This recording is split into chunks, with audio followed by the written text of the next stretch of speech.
Lord, help us. Just listen to this. Wow. Chairman Jordan, members of the committee, thank you for addressing FBI malfeasance and allowing me to speak today.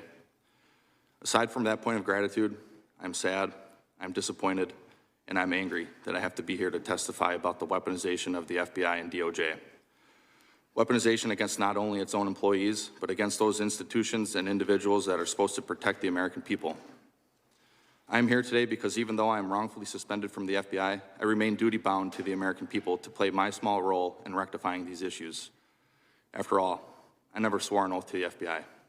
I swore an oath to the Constitution.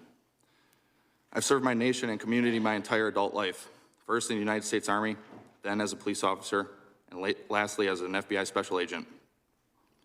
Shortly after high school, I joined the United States Army where I served in the infantry and I was quickly promoted through the ranks.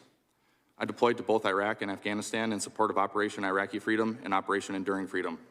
I served in the historic 101st Airborne Division. I received the Combat Infantryman's Badge, which is awarded to those infantrymen who engage in ground combat with our nation's enemies.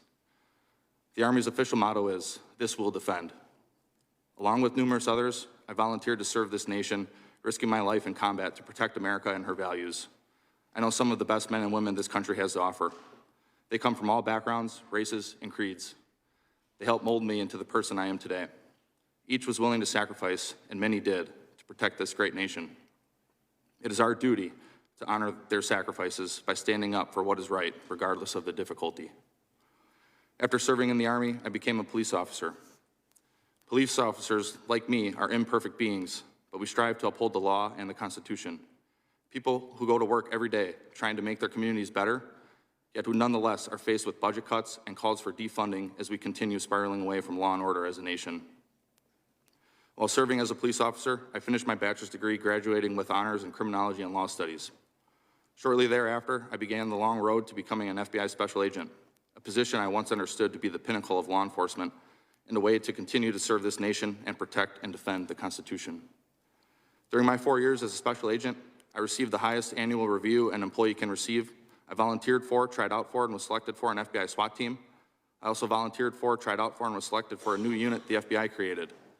I also received an award for my work on an anti-abortion extremism case. I've been smeared as a malcontent and subpar FBI employee. This smear stands in stark contrast to my life in public service.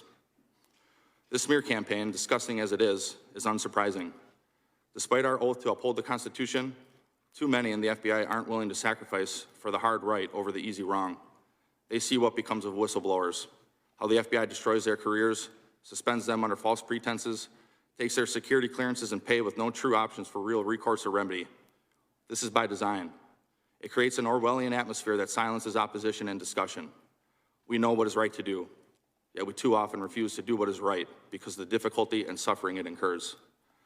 I couldn't knowingly continue on this path silently without speaking out against the weaponization I witnessed, even if it meant losing my job, my career, my livelihood, my family's home, and now my anonymity. It's up to members of this committee, current and former FBI employees, and indeed all Americans to ensure that the weaponization of our own government against the people comes to an end, no matter the personal cost. As James Madison prudently opined, in framing a government which is to be administered by men over men, the great difficulty lies in this. You must first enable the government to control the governed, in the next place, oblige it to control itself. The safeguards currently in place at the FBI are clearly inadequate and must be reworked to protect whistleblowers and others who are inappropriately targeted. The FBI can extract whatever they want from me. I'm willing to bear that burden. I've sworn to defend this country from enemies, both foreign and domestic, even if that means sacrificing my life. I've lived that oath out since first enlisting in the Army, consistently saying, "Here am I, send me."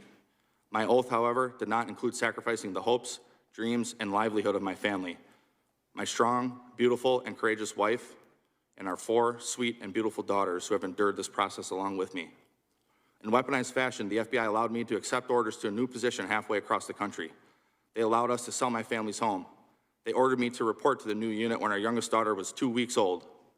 Then, on my first day on the new assignment, they suspended me, rendering my family homeless. They refused to release our goods, including our clothes, for weeks. All I wanted to do was serve my country by stopping bad guys and protecting the innocent. To my chagrin, Bad guys have begun running parts of the government, making it difficult to continue to serve this nation and protect the innocent. But I, for one, will never stop trying, and I'll never forget my oath. Thank you. All of the hardships you've gone through. If one of your really good friends, your former colleagues, came to you and said, I have this thing that is being covered up, and I think the American people need to know about it, what advice would you give them? I would tell them first to pray about it, long and hard. And I would tell them I could take it to Congress for them, or I could put them in touch with Congress, but I would advise them not to do it. So you would legitimately try to protect one of your colleagues from doing what you have done? Absolutely. And how do you think that solves being able to shine light on corruption, weaponization, any kind of misconduct that exists with the American people? It doesn't solve it. But the FBI will crush you.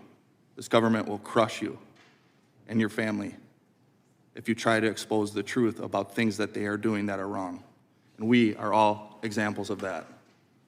I can't think of a more sobering way to end a hearing. I yield back.